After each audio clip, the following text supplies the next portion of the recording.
को ले चलेंगे लाहौर, जहां पर मुस्लिम लीग नून के रहनुमा मलिक अहमद खान इस प्रेस कॉन्फ्रेंस कर रहे हैं। तो अगर एक बात करने की इजाजत हमें to that extent before the budget proceeding starts, budget proceeding तब स्टार्ट होती जब आप बजट स्पीच करने के लिए फाइनेंस मिनिस्टर को इनवाइट करते हैं। बिफोर दैट अगर आप एक ओथ को एडमिनिस्टर करा रहे हैं तो मेरी बात को भी सुन लेते कि मुझे बाहर मेरी असेंबली में आने से रोक दिया गया और डिस्ट्रिक्ट एडमिनिस्ट्रेशन के साथ रोका गया, ज्यादती की गई, मेरे लॉफुल राइट को सख्ती के साथ इन्होंने वहां पर बैरिकेड्स कर दिए, खारदार तारे डाल दी कि ये असेंबली के मेंबर नहीं, पता नहीं हमको हलोगे से वापस जा रहे थे अंदर बाहर क्या। और उसके बाद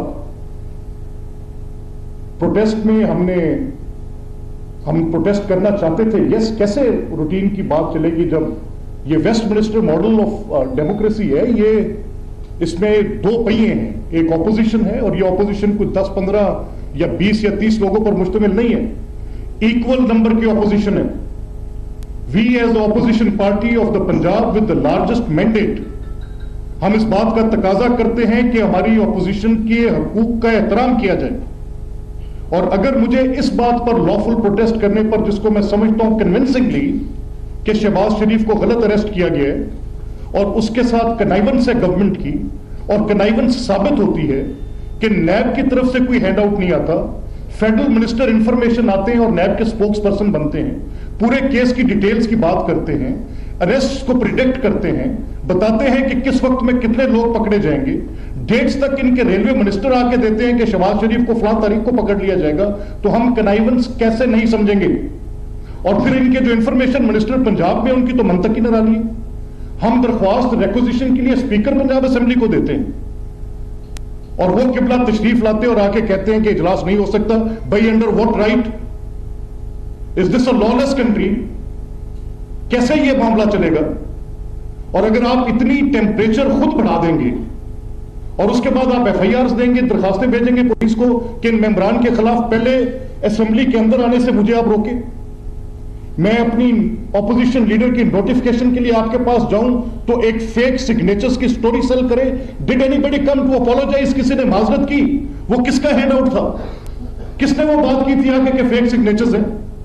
जब all the parliamentary party stands behind it कि ये हमारे सिग्नेचर्स हैं, तो फिर वो जो फेक की बात करने वाले थे, क्या जिम्मेदारान के खिलाफ कार्रवाई हुई? उसको क्यों अननेसेसरीली डिले किया गया? और जब प्रेशर उसका मीडिया में बढ़ा, जब हमने प्रेस टॉक की, जब बात की, तो इमीडिएटली भी कर दिया। अगर फेक था तो without holding a proper inquiry in the first place क्यों जारी किया गया उस नोटिफिकेशन को? यह किस तरह का अंदाज है असेंबली को चलाने का? We will not allow that. हम अपने उन मेंबरान के साथ, बिल्कुल जिनके साथ ज्यादती हुई, वी हैव अवेलेबल 2 पिक्टोरियल्स और हम कल असेंबली में देंगे। मीडिया पर चली है, नेशनल मीडिया पर चली है। पहली तस्वीर वो है जिसमें सिर्फ कागज बिखरे पड़े हैं। जब हमें मेरा freedom of expression, what to say about to speak in parliament, जो मेरा राइट है, स्पीकर ने इजाजत देना है, लेकिन मेरा एक इजहार राय के हक के ऊपर भी आप कदम लगा देंगे, मुझे बात भी नहीं करने देंगे, मेरे बेसिक फंडामेंटल राइट्स मुझसे छीन लेंगे। ऐसे तो आमराना रवैयों के साथ जमहूरियत नहीं चलती। हमारी सिर्फ यह दरख्वास्त है कि ये ज्यादती की गई, इसके ऊपर एक फैक्ट फाइंडिंग कमेटी बननी चाहिए। और अगर ऑपोजिशन के मेंबर्स उठ के अपना प्रोटेस्ट रजिस्टर कर रहे थे, तो अगर उसमें कुछ मेंबरों ने गलती की तो फिर बिल्कुल सामने उनके खिलाफ हमें अगर कोई मैन हैंडलिंग करता है, हम बिल्कुल उसको सपोर्ट नहीं करेंगे। लेकिन जो बाद में खुद वहां पर एक सीन क्रिएट करके एक वहां पर दिखाया गया, वो 2 तस्वीरें अपनी कहानी बोलती हैं। एक तस्वीर वो है जो पहले है और एक तस्वीर जो बाद में कैमरामैन को भेजकर बनाई गई। आप सारी प्रेस गैलरी वहां पर मौजूद थी, आपने देखा है हमारे 1-2 मेंबर्स की ऑनेस्ट एडमिशन है कुछ स्कफल हुई है, हम मानते हैं कि हमारे मेंबर्स की स्कफल हुई है, but government itself raise that temperature.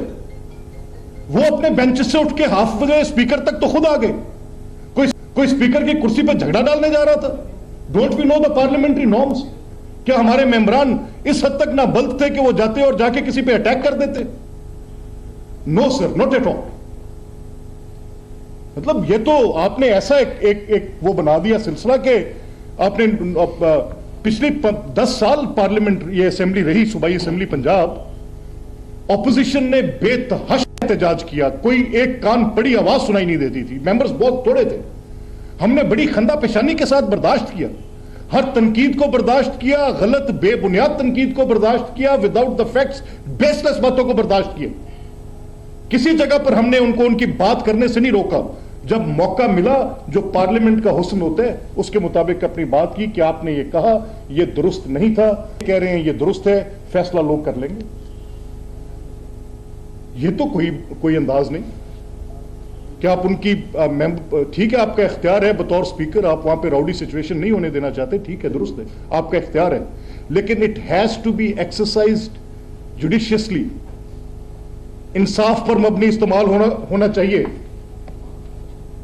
तो वो मेंबरान जो वहां पर हुकूमती मेंबरान लोगों के गले पड़ रहे थे, उनके खिलाफ नहीं कोई कार्रवाई बनती थी। वो उसी वीडियो में फुटेज में नजर आते हैं, 6-8 है, मैं नाम बता देता हूं। अगर इन 6 को रोक रहे तो उन 6 को भी रोक दें, इंसाफ पर मबनी करें। अगर आपकी इस हाउस को चलाने की जिम्मेदारी आप पर है, it will suit me best in my interest, मेरे मुफाद में है, मैं ना चलने दूं। मेरी पार्टी के प्रेसिडेंट को आपने एक बेबुनियाद केस में डाल के अंदर फेंक रखा है, उस शख्स को गिरफ्तार किया हुआ है जिसने पंजाब की खिदमत की, टर्न अराउंड किया पंजाब का, इंफ्रास्ट्रक्चर डेवलपमेंट, एजुकेशन, हेल्थ, हर एक चीज पर हमने बड़ी खंदा पेशानी के साथ दिन रात मेहनत करके 18-18 घंटे काम करके अपनी हेल्थ की कॉज पर शहबाज शरीफ ने पंजाब की खिदमत की। आज सजा के तौर पर वो नैब की हिरासत में। दिल करता है हमारा धीमे रहें, ठंडे चलें, बात चलें। Why should I not like to go and speak in the parliament क्यों नहीं बोलूंगा, असेंबली में जाके बात नहीं करूंगा? मुझे हक ही नहीं दे रहे आप, और फिर मेरे पर कोई कानून लागू है और बाकियों पर नहीं है। तो सेकेंडली तो हमने आपसे यह भी शेयर करना था कि स्पीकर का इख्तियार इंफॉर्मेशन मिनिस्टर, नैब का इख्तियार इंफॉर्मेशन मिनिस्टर, आईजीपी जो एडी ख्वाजा हो उस पर कोई और बात, यहां पर कोई आईजीपी ताहिर हो और जावेद सलीमी साहब हो तो कोई और मंतक और कानून। हम मुतालबा करते हैं और दरख्वास्त करते हैं सुप्रीम कोर्ट ऑफ पाकिस्तान से कि एडी ख्वाजा के सीनियोरिटी और सिक्योरिटी ऑफ टेन्योर दोनों बातों को बुनियाद बनाकर इस अपॉइंटमेंट की कैंसलेशन और न्यू अपॉइंटमेंट के ऊपर भी सो मोटो नोटिस लिया जाना चाहिए, देखा जाना चाहिए। अगर तो उन्होंने ये लॉफुल किया फाइन, और अगर ये सुप्रीम कोर्ट के उन अहकामात के जो अनीता तुराब केस के अंदर दिए गए हैं उनसे मुनाफी है तो इनसे पूछगछ होनी चाहिए कि how does a chief minister जो एक दिन पहले वहां पर अपॉलॉजी टेंडर करके आते हैं तो 2 दिन बाद ये आके सुप्रीम कोर्ट के इंतबाह के बावजूद उसको आके फ्लाउट कर देते हैं। Very strange. यानी वो ऑफिस स्पीकर का हो तो हो सख्ती करे, पॉलिटिकल विक्टिमाइजेशन करे, चीरादस्ती करे, हम खामोश रहें, हमारी जुबान नहीं है। वो चीफ मिनिस्टर का ऑफिस हो जो 5 साल की एक कैंपेन, चेयरमैन पीटीआई, उसके अंदर पॉलिटिकल इंटरफेरेंस की बुनियाद पर एक पूरे मुल्क के अंदर झगड़ा डाल के पूरे मुल्क को जामिद करके रखे, उनका एहतजाज मुतबर्रक, मेरा एहतजाज मतरूक, यह कहां का इंसाफ है? मुस्लिम लीग नून के रहनुमा मलिक अहमद खान लाहौर में इस वक्त प्रेस कॉन्फ्रेंस कर रहे हैं।